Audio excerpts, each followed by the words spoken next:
ایک بھرپور دھاندلی سے وہ الیکشن منعقد کروایا گیا اور جناب صدر ایوب خان صاحب جیت گئے. اس بات کو بھی بنگالیوں نے اپنی توہین سمجھا کہ جی ہمارے ووٹ کو وہ عزت نہیں دی گئی, کیونکہ ہر جگہ تو وہ جیت رہے تھے.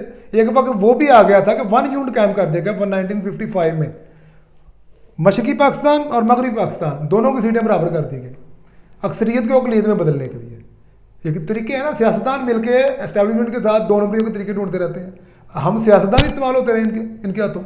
اچھا پھر کیا ہوا, وہ بی بی مرحوم فاطمہ جناح, آپ کو پتہ ہے کہ جس طرح ان کی الیکشن مہم کے دوران یہ جو آپ آج نام نہاد مسلم لیگی ہے جو خود کو ان کے وارث کہتے ہیں, ان کے انتخابی نشان کو کتوں کے گلے میں ڈال کے گھماتے بناتے تھے, آج بھی ان کے وارث بنے بیٹھے ہیں. یہ انہوں نے ان کے ساتھ حالت کی تھی. یہ وہی سوچ ہے, یہ وہی سوچ آج تک چلی آ رہی ہے. وہاں سے 2 سوچوں کی ابتدا شروع ہوئی تھی.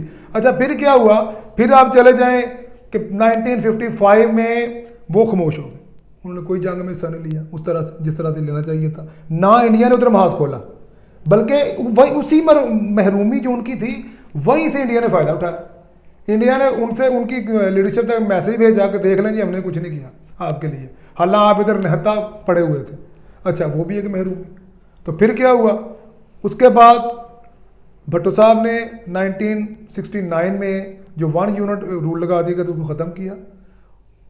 تاریخ پاکستان میں آج تک جو ہم سنتے آئے ہیں کہ ایک ایسا الیکشن ہوا ہے جو سب سے فیئر تھا, وہ تھا 1970 کا اچھا 1970 میں وہ جیت گئے 167 نشستیں اور پیپلز پارٹی جیتی 86. تو ایک جو بندہ 167 سیٹیں جیت گیا تھا, 67 سیٹیں, 86 والے نے کہا جی میں اپوزیشن میں نہیں بیٹھوں گا. پھر آئینی بحران پیدا ہو گیا. تو اس کے نتیجے میں آپ کے سامنے ہے پھر آرمی ایکشن ہوا, اور آرمی ایکشن کے نتیجے میں ہمارا جو ایک ملک تھا جو 2 قومی نظریے پہ ہم نے حاصل کیا تھا. 2 قومی نظریہ ایسا نظریہ تھا کہ 2 قومیں, ایک کافر ایک مسلمان, ایک کافر اور مسلمان. کافر سے ہم نے مسلمان ملک چھینا تھا اپنا, اور بعد میں مسلمانوں میں بھی وہ تفریق ہم نے کر دی, اس میں بھی ہم نے ایک سرحد کھینچ دی. تو اب آپ خود دیکھ لیں اس کے عوامل کیا تھے. میں نے جو پڑھا ہے, میں نے جو سنا ہے, میں نے جو اپنے بڑوں سے بھی سنا ہے, جو بھی ہسٹری دیکھی ہے اس کے مطابق تو ان کی طرف سے بھی ہوں گے کچھ ایسے عوامل. ٹھیک ہے, شیخ مجیب الرحمان اور ذوالفقار علی بھٹو, اقتدار میں تو یہی رہے ہیں جی. ذوالفقار علی بھٹو, ان دونوں کے درمیان جنگ تو تھی, اقتدار ملا. جیسے میں نے پہلے سوال کیا, سوال وہی ہے, ان دونوں میں سے سب سے زیادہ فائدہ کس کو ہوا؟ جو ظاہری طور پر دیکھا جائے تو اس ملک کا وزیر اعظم, اس ملک کا وزیر اعظم تو بن گئے, لیکن صحیح معنوں میں فائدہ کس کو ہوا؟ سیاست بڑی بری اور بڑی ڈرٹی گیم ہے. اگر تو اس کو اگر آپ نے مفاد کے لیے استعمال کریں گے, اگر تو قوم کے لیے دیکھیں تو یہ خدمت خلق ہے. اگر آپ اس کو اس تناظر سے دیکھتے ہیں سوال کو کہ فائدہ کس کو ہوا, پہلا فائدہ یہ ہوا کہ دونوں ہی وزیر اعظم بن گئے, لیکن نقصان یہ ہوا دونوں کی اسیسینیشن ہوئی. ایک کو ہینگ کر دیا گیا اور ایک کو شوٹ کر دیا گیا. دونوں کا انجام اچھا نہیں ہوا, لیکن مجموعی طور پر میرے ملک پاکستان کا نقصان ہوا. ہم جو اسلام کے نام پہ ایک ملک بنا تھا اس کے 2 ٹکڑے کر دیے گئے, اور ایسے 2 ٹکڑے کر دیے گئے کہ جس کو آج بھی ہم مس کرتے ہیں. یہ تو ہے. بنگلہ دیش اس وقت اکثر سیلاب میں ڈوبا رہتا تھا, اور سیلاب کی وجہ سے وہاں کے لوگ جو تھے وہ خود بھی پریشان تھے, اور یہاں سے پیسہ وہاں پہ بھی جاتا تھا. ظاہر سی بات ہے ہمارے ملک کا حصہ تھے تو ہم نے ان کی حفاظت بھی کرنی ہے, اور حفاظت کے اوپر جو اخراجات ہوں گے وہ بھی کرنے ہیں. تو جب پاکستان الگ ہو گیا, بنگلہ دیش الگ بن گیا, دونوں نے ظاہر سی بات ہے پھر ایک دوڑ لگائی ہوگی ترقی کی. بنگلہ دیش ترقی میں کہاں کھڑا ہے اور پاکستان کہاں پہ؟ سر سب سے پہلے تو یہ ہے کہ جو ریاست ہوتی ہے وہ عوام کی ماں ہوتی ہے. جی جی. اگر کوئی بنگلہ دیش اگر کوئی ریونیو جنریٹ کرتا ہے تو وہ مرکز کے پاس آتا تھا. جی جی. وہ لگاتے تھے, چاہے اپنے پہ لگائیں چاہے ان پہ لگائیں. ظاہری بات اگر ایک ملک ہے تو اس کو آپ نے پالنا بھی تو ہے کہ نہیں. ان کے بھی مقولے مشہور ہیں, وہ کہتے تھے ہمیں اسلام آباد کی سڑکوں سے پٹسن کی بدبو آتی ہے, پٹسن وہ پیدا کرتے تھے. ان کا یہ بلیم تھا کہ ہماری جو ریونیو ہے وہ اسلام آباد کے اوپر اور پنجاب کے اوپر ادھر ادھر سارا لگایا جاتا ہے. ٹھیک ہے, لیکن زیادہ ذمہ داری میں سمجھتا ہوں, میں زیادہ ذمہ داری فکس کرتا ہوں ان لوگوں پہ جو گورنمنٹ میں تھے. اور گورنمنٹ میں کون تھا؟ مغربی پاکستان والے رہے نا. مشرقی پاکستان والے وہ حسین شاہی سہروردی, ان کو ایک بار موقع دیا گیا. جب مارشل لا لگائی گئی تو پھر کیا ہوا؟ ان کو گرفتار کیا گیا, ان کو گرفتار کر کے مشروط طور پہ رہائی دی گئی اور پھر لندن سے بیروت وہ گئے, وہیں پہ ان کا متنازع کہہ لیں کہ موت ہوئی. آج تک بنگلہ دیش میں اس کو قتل تصور کیا جاتا. تو یہ ساری باتیں ہیں. اس میں جب آپ کی کوئی کمزوری ہوتی ہے نا ملک کی, آپ کے گھر کی, فیملی کی, دوستوں میں آپ کی, تو پھر جو دشمن ہوتا ہے وہ اس کو ہوا دیتا, ہوا دے کے اس کو بڑھاتا. اس کو پھر آپ نے سوال کیا کہ آج ہم کہاں کھڑے ہیں معاشی طور پر, وہ کہاں کھڑے ہیں, آپ دیکھ لیں ہم کہاں کھڑے ہیں. آپ مجھ سے زیادہ باخبر ہیں اس بارے میں. ہم تو سری لنکا کے قریب پہنچ گئے ہیں. کسی بھی ملک کی اگر آپ نے معاشی صورتحال دیکھنی ہے تو اس کی کرنسی دیکھ لیں. ہمارا 260-70 روپے بھی آج ڈالر پہ نہیں مل رہا. 260-70 کا روپے کا $1 نہیں مل رہا ہمیں اوپن مارکیٹ میں. اور ان کا جو ڈالر ہے 102 پہ, 102 روپے کا ٹکا ان کا $1 کے برابر. ٹھیک ہے, ان کی جی ڈی پی جو ہے وہ ہم سے بہتر ہے. ہماری جی ڈی پی کا پلے ککھ نہیں ہے. ان کی میں دیکھ رہا تھا ان کے فارم جو ان کے جو نیشنل ریزرو ہے وہ تقریباً $48 ارب ہے. ہمارے $7 ارب ہے, اور وہ بھی مانگے تانگے گے. نیکسٹ منتھ ہم سکوک بانڈس کی مد میں دے رہے ہیں تو پیچھے $6 ارب رہ جائیں گے. وہ بھی ایک کہہ لیں ارب مال, دونوں ارب مالک ہیں وہ جب مرضی لے جائیں, تو ہم ڈیفالٹ ہے. آپ خود کمپیئر کر لیں. ہم نے کیا کیا کرونا کے دوران, ہماری جو ٹیکسٹائل انڈسٹری ہے وہ اوپر گئی ہے. جو پرائم منسٹر عمران خان صاحب کی ان کی سیاسی بصیرت اس میں کام آئی, ان کی معاشی بصیرت اس میں کام آئی. انہوں نے اپنی جتنی بھی عقل سے استعمال کر سکتے تھے کام کیا انہوں نے, اور اس کے دوران آپ کی فیصل آباد کی جتنی بھی انڈسٹریز وہ چل پڑی. لیکن اب حالات کیا, اب دیکھیں کہ انہوں نے, ان نکموں نے, نلیکوں نے آگے کیا کیا. آپ خود فیصلہ کر لیں. یہ ترقی جو ہوئی ہے بنگلہ دیش میں, اگر ہم بات کریں تو پاکستان کی بے شمار انڈسٹری جو ہے وہاں پہ موو ہو چکی ہیں. وہ بے شمار چیزیں بنانے میں بہت آگے نکل چکا ہے. اور اگر خدمت کی بات کر لیں, سروسز کی بات کر لیں, تو بنگلہ دیش کا نمبر کہہ لیں کہ ٹاپ 5 میں پوری دنیا میں اپنی سروسز پرووائڈ کر رہے ہیں. خاص طور پہ لیبر کے حوالے سے بات کریں, ان کی لیبر سستی ہے, ان کے ملک کے اندر جو چیزیں بنتی ہیں وہ کاسٹ بہت کم ہے. بہت ساری ملٹی نیشنل کمپنیز وہاں پہ جا کے ڈیرے جما لیے ہیں. تو جو ترقی کی ہے بنگلہ دیش نے, اس کے پیچھے فرق کیا ہے اور پاکستان کی ترقی میں؟ سر سب سے پہلے تو لیونگ سٹائل دیکھا جاتا ہے. ترقی تو میں آپ کو بتاتا ہوں, لیونگ سٹائل دیکھا جاتا ہے. دیکھیں کہ ان کی پر کیپٹا آمدنی ان کی $2500 ہے سالانہ پر کیپٹا. انڈیا اعلیٰ ایک ہم دونوں سے اچھا تصور کیا جاتا ہے, لیکن وہ ان کی ہے $2270 اور ہماری 1500. آپ خود اندازہ کر لیں کہ وہ ہم سے کتنا آگے چلے گئے. اب آپ کہیں کہ وہ آگے کیوں گئے, آگے گئے ادھر زرداری نہیں ہے, ادھر نواز شریف نہیں ہے, ادھر یہ پی ڈی ایم نہیں ہے, 11 جماعتیں نہیں ہیں, جن کی 11 جماعتیں اور ہر لیڈر کا علیحدہ علیحدہ طریقہ کرپشن کرنے کا. یہ منحوس پارٹیاں ادھر نہیں ہیں, اس طرح کا طریقہ واردات ادھر نہیں ہے.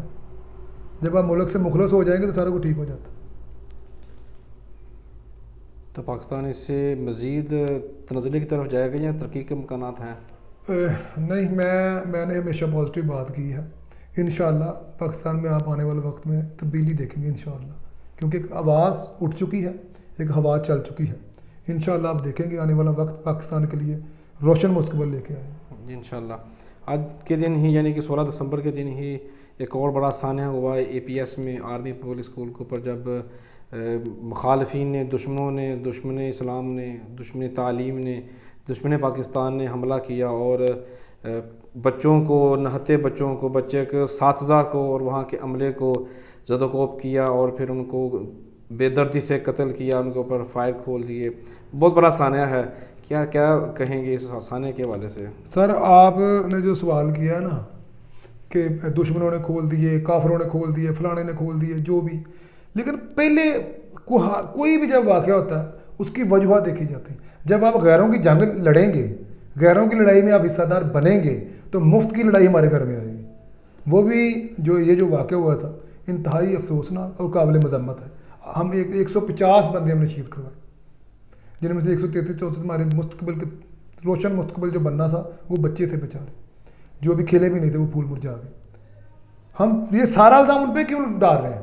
یہ الزام ہماری طرف کیوں نہیں آتا کہ ہم نے کیا کیا؟ ہم کیوں ایسے سانحات کو روک نہ سکے؟ ہم کیوں ایسے لوگوں کی محرومی کو دور نہ کر سکے؟ یہ بھی ایک محرومی ہے. وہ جو پاکستان تحریک طالبان نے یہ کلیم کیا تھا کہ ہم نے، ان کا کیا ڈیمانڈ تھی، کیوں انہوں نے کیا تھا؟ اگر انہوں نے کیا تھا تو ان کے پیچھے ایک ڈیمانڈ تھی، اور وہ جو ڈیمانڈ تھی کیا وہ ٹھیک کہہ رہے تھے؟ کیا وہ یہ نہیں کہہ رہے تھے کہ آپ پاکستان جو ہے وہ امریکہ کی جنگ میں شامل ہے؟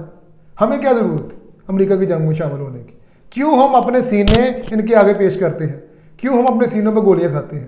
لیکن جب تک ہم غیر ملکی سازشوں کا حصہ بنتے رہیں گے، جب تک ہم غیر ملکی سازشوں کا حصہ بنتے رہیں گے، تب تک غیر ملکی نفرت میں داغے جانے والے گولے ہمارے سینوں پہ لگیں گے۔ اصل بات یہ ہے کہ بیرونی حالات جو کچھ مرضی ہوں، جس طرح کے مرضی ہوں، اندرونی حالات، سیاسی حالات، معاشی حالات بہتر ہوں تو انسان مقابلہ کر لیتا ہے۔ اگر آپ کے یہ حالات، اندرونی حالات، معاشی حالات، سیاسی حالات بہتر نہیں ہوں گے تو کوئی باہر سے آ کے حملہ کرے، کوئی اندر سے حملہ کرے، اس سے کسی کو کوئی غرض نہیں۔ اس کی روک تھام کے لیے حکومت نے جو اقدامات کیے، آپ ان سے مطمئن ہیں؟ حکومت نے جو اقدامات کیے، میرا خیال ہے آپ کو سوال کرنا چاہیے تھا کہ یہ اگر تو لاسٹ سوال ہے، آپ کا سوال بنتا تھا کہ آج ہم کہاں کھڑے ہیں۔ ایک واقعہ ہوا 2014 میں، یہ جو بچوں کی شہادت ہوئی، اور ایک واقعہ ہوا 1971 میں، یہ جو ہمارا ملک ہم سے جدا کر دیا گیا۔ اب دیکھنا یہ ہے بلال بھائی، میں خاتمے کی طرف جا رہا ہوں، دیکھنا یہ ہے کہ اب ہم کہاں کھڑے ہیں، آنے والے وقت ہم کیا کریں گے۔ فی الحال تو میں اس بات پہ یہ کہوں گا اب ہم وہیں پہ کھڑے ہیں۔ پاکستان نا آٹو موڈ پہ لگا ہوا ہے، اس میں 70-75 سال ہو گئے ہمیں بنے ہوئے، اور تقریباً 50 سال ہو گئے ہمیں ٹوٹے ہوئے۔ ان ایسی دہائیوں میں نا 50 سال، 30 سال، 40 سال، 70 سال، اس کے بعد خود ہی پاکستان میں ایسی قوتیں کام کرنا شروع کر دیتی ہیں جس سے ہماری ترقی کی راہ میں رکاوٹ آ جاتی ہے، یا ہم پیچھے کی طرف جانا شروع کر دیتے ہیں۔ اللہ کے فضل و کرم سے پاکستان کی جغرافیہ یہ صحت ایسی ہے کہ اس میں امریکہ ہو، انڈیا ہو، افغانستان ہو، بنگلہ دیش ہو، چائنا ہو، رشیا ہو، یعنی کہ یہ جو ہمارا خطہ ہے نا بر اعظم برصغیر جو ہے، اس کے ممالک ہیں جو ہماری سرحدوں کے ساتھ جو لگتے ہیں، ان کو بھی ہے نہ ہماری ترقی ان کے بارے میں اور نہ ہی ہمارا ڈیفالٹ ہونے کے بارے میں۔ آپ کو ڈیفالٹ نہیں ہونے دیں گے اللہ کی ذات کے بعد، کیونکہ ان کے کھاتے میں نہیں ہے یہ بات۔ ہم ڈیفالٹ کر جائیں پھر بھی ان کو نقصان، ہم ترقی کر جائیں پھر بھی ان کا نقصان۔ بات ہو رہی ہے کہ اب ہم کہاں کھڑے ہیں، ہم نے روک تھام کیسے کرنی ہے، کھڑے کہاں ہیں۔